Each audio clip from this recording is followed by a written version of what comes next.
Hello students, welcome back. In today's lecture, we're going to continue our discussion on the respiratory system. In this lecture, we will identify 24 anatomical features of the respiratory system. We will first describe and name these features, and then we will annotate them at the end. Before getting started, let's bring back the human form we ended with in the last lecture. Here, we have the floor of the cranium, or the roof of the nasal cavity. The anterior bone is the frontal bone, and the posterior bone is the sphenoid bone. Within these bones are cavities.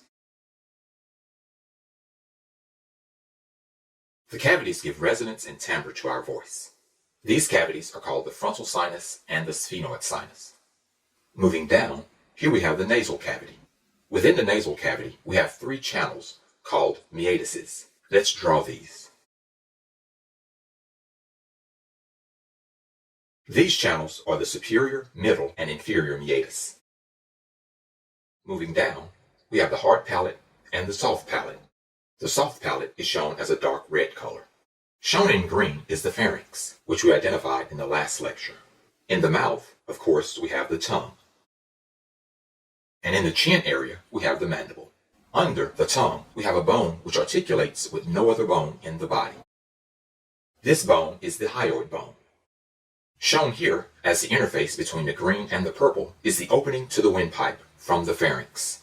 This opening is called the glottis. Air, drink, and food all travel through the pharynx. To prevent drink and food from entering the windpipe, there is a flap which closes the glottis. Not only does the tongue move this flap down to close the glottis, but the larynx also moves up to close the glottis. This flap is called the epiglottis.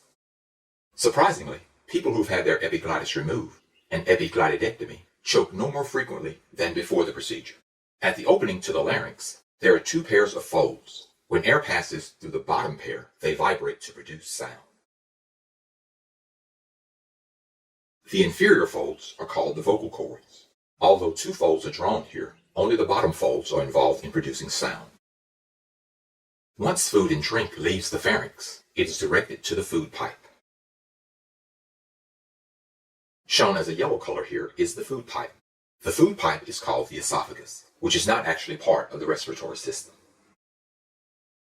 Air, however, is routed from the larynx to the trachea, the trunk of the tree, to the primary bronchi, the main branches, and then onto the secondary bronchi.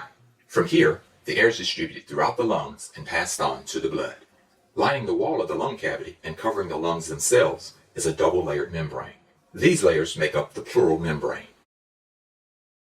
Shown here in green is a portion of the inner layer, which actually covers the lung. This layer is called the visceral pleura. This layer then folds back onto itself to form the layer which lines the wall of the pleural cavity.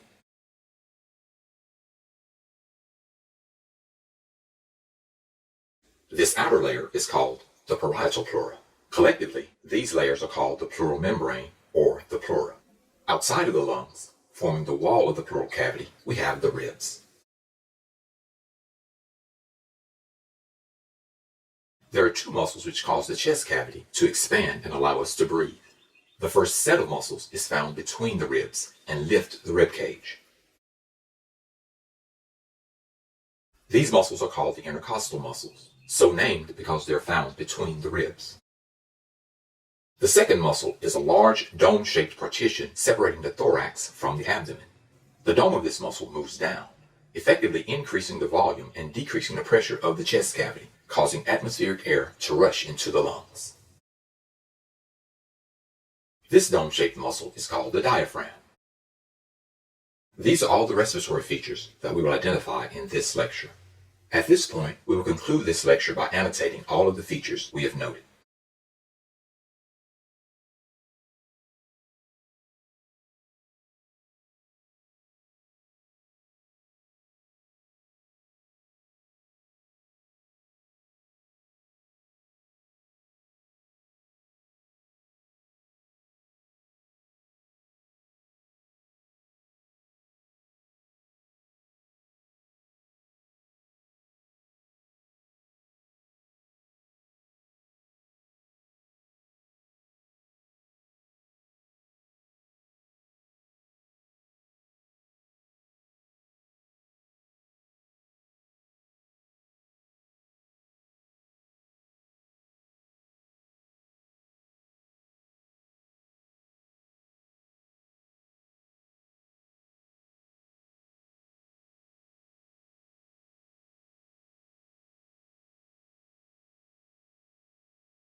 For the smaller features, I've added a larger representation by the annotation for the sake of clarity.